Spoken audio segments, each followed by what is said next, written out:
Welcome back to Trekyards, everybody. He is Commander Cocking. He's Captain Foley. And today we're here to talk about In the Cradle of Vexilon. Sounded so epic. What did you think of this one, Samuel? Ha! I'm asking you first. You're throwing me under the volcano, are you? Yes. It was okay. I left watching it thinking, okay, and I kind of moved on with my day, which is ironic because my day is reviewing it. It was, a solid okay. Nothing particularly hit strong. I think I laughed at the end once. And it wasn't really a comedy episode, so that was, I think, part of it. There wasn't as much maybe it was too serious an episode, so the low Dexian fun didn't really come out too much. I think tonally, I love Halo rings. That was lovely to see, but I think they went to the climactic stuff too high on. It's like it lost relatability when it became the whole thing's exploding around everybody. It went too big for the small concept of like the characters, so I thought that it became kind of the juxtaposition of the two stories didn't work particularly well for me. So it was, I guess it felt ungrounded. But I like the computer wasn't a baddie. I like the Boimler story in general. It makes him look stupid in general, but I mean he's not an instant anymore, so he's allowed to be. He's allowed to grow. And we talk about hazing as a concept because that's a concept that people have either problems or are fine with. So it was an okay episode. What do you think, Stuart? Kind of mirror you. I thought it was all right. It wasn't as good as the first two, but it wasn't bad by any stretch of the imagination. Both stories were unique and kind of separate, which was nice. I'm with you on the whole. I'm glad Vexilon wasn't evil or anything silly like that. It was just, I even like when they're like, I found the instruction manual in a junk drawer. It's like, yeah, that's what people do with those kind of things. So that's hilarious. The Almarane game, I love the way. The poor guy, if he had got into that, got stuck in the game, and then once he got out of the game, would have been hit by the other thing and lived an entire lifetime, was a little harsh.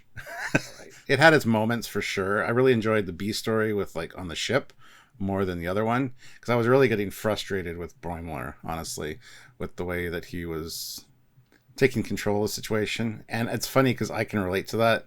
I kind of do that myself. It's like with my kids, it's like, here, do this thing. And I see they're not doing it right, so I do it correctly. You got to not do that, especially in that position. So yeah, Boimler dies. Spoilers. Oof, that was a bit harsh. And they're very clear he does die. There's no confusion. He does die, but I mean, you often die and get revived. It's not innately unusual. But I appreciate the continuing of the koala story. That was definitely. Oh yes, the koala. I knew you'd like that part. Yeah, because I think Strax said about the Death Mountain. There was something mountainy. Yeah, the Black Mountain. And there was Black Mountain. Because I feel that's the long game. The 7 or 8 or 9 season koala storyline that's building as we go. And here we go. We find another chapter of the koala story. That room. I mean, with the Isolinian chips. Wow. And Lancelot getting out. There was a lot going on, but yet nothing happened. And I don't know how he would have known that they set that stuff up in his quarters to give them the story about the game, because apparently he's like, him and Ransom were like, oh, you pulled that old story on him, and it's like, yeah, told him I was in there for a month. Well, you don't necessarily have to tell them the story. It wasn't necessarily this thing affected me, therefore I knew you were doing the game. It's more a case of I had trust issues and problem-solving issues because of the game. They happened to pick the game. You don't necessarily need to know one to the other. It happened to be a sort of a gentle coincidence. Although that's saying, why wouldn't you have a door alarm on your quarters for unexpected entry? And it bleep your tricorder. So, oh, someone entered my quarters 12 minutes ago. Let me turn on the security cameras. Oh, wow. Like, you know what I mean? Like, there shouldn't be people going in your quarters without your consent. So therefore, there should be some bleep alarm. Either way you can take it just fine. What do you think of the whole hazing thing then, and it being what did you like when it wasn't a twist, and then when it was a twist? I liked when it wasn't a twist. When it became hazing again, it's kind of like, ugh. Having to go through that, like, would just... It just doesn't seem like something Starfleet would do. I kind of agree with Rutherford on that one. But, yeah, I'm not a huge fan of hazing and stuff like that, so... But that's just me.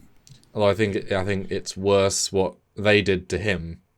The game plus the box plus the lifetime. So that was because there's a difference between hazing it's entirely unhurtful and mentally scarring, potentially. And they were doing it out of vengeance versus out of time-on tradition, I suppose. Yeah, there's a context difference, right? But I can't speak on it too much because I put hazing in duty calls the short. So, but that's more of a prank than hazing. But hazing is a prank. It's just a scale, right? Yeah, I'm not a fan of it. I never have been. So, but regardless, some people don't like pranks. I don't love pranks on myself either, but narrative they can be kind of fun. But yeah, I would certainly preferred it when it wasn't hazing. I thought that was more interesting. Anyway, oddly unmemorable for Ring Station and Almerain, but neither I feel like made a giant impression. And I like the Ring Station design, but I don't know. It was oddly, maybe because it was too big. Yeah, like I said with the destruction, it was too un-Star Trek. Like none of the other shows could ever have reached that scale visually, and therefore it felt more cartoon because cartoon can do it easily. And so, all the crashing, destroying of the landscape, that's just too big. If it had been smaller, more relatable, that may have been more Star Trekian, that distinction. Whereas, being on Voyager or last week in those little sets, that felt, you could have made that almost, right? This kind of maybe had a bit too much to it. And yet, obviously, you go for the big scale, the small characters, there's a disconnect. And Mariner kind of being unmarinery as well, I guess her growth means she's not going to...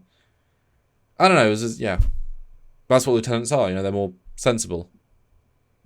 And that's new, right? Because we've never had that. We've had they can do nincompoop ensign things. Now we're going past that, well, the show's going to change. It might be more serious and less funny, because this was definitely more serious and less funny. Is that good? I don't know. Yeah, I mean, a few things in it bothered me. The hazing, for sure, as well as... like I said, Boimler was just frustrating me. His first command, essentially, he was basically the commander of that team, and did a bad job. Did an awful job. Yeah. But maybe he learned from it. So. Oh yeah, for sure. And it's doubly interesting because it was good to see the new dynamic. Tillin and him. You want to see all the different pairings together, but it's illogical to allow your fellow officer to ruin the mission.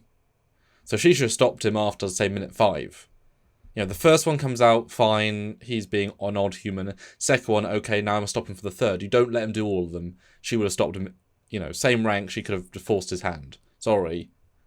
It's illogical, so until Lynn's smart, I just don't see her standing there and watching. Especially as then the ensigns would have come and said, is he alright? No, we must stop his silliness and then take him away and talk to him earlier. So that didn't feel relatable either, or logical. But it's good to see NX tech. I mean, I appreciate clearly NX-ish warp reactors. Yay for visual canon. Tells us exactly when they first contacted. 200 years ago. Could have been anything. It was nice to be super visually distinct and as basic as you can get. So that's kind of fun. Again, my brain was, ooh, an S4E3 can find a ring as a fan film. That's a whole film, right? Like that's a new point. Although I don't know how we didn't learn from that after 200 years. I guess they didn't let us. I don't know. You'd think finding clearly a Dyson ring, that's clearly implied, right? Like, you'd think finding that would be big, but I guess not. We didn't learn from it. Yeah. Vexilon was kind of a cool design, though. Comment down below what you guys thought about this. We want to hear your thoughts on it. Was it your favorite? I don't know. Tune in later for our first reaction. Well, not our first reaction, our breakdown and review of this episode as well. So make sure you're subscribed and notified so you don't miss anything like that. And while you're on that review live with us, you can super chat your thoughts, comments, questions. It's a button. It's a dollar button. Yeah. Any amount of super chat does make a difference. And we take your comment. It can often curve us into a new direction or confirm that we're right or wrong. Hey, one of those many options. Or you can super thanks on any video like this one. Your thoughts, comments, questions. It all helps the running of this show. Or you can be a regular subscriber, commenter. Nope, regular Patreon. Yes, regular supporter. That's the word I'm looking for. Regular supporter on this channel, both on the YouTube via the join button. It's monthly, or Patreon. It's monthly on a website called Patreon. Who'd have thunk it? There you go. Lots of ways to help us out. So, anyway, until next time, he is Commander Cockings. He's Captain Foley. See you later. Bye, guys.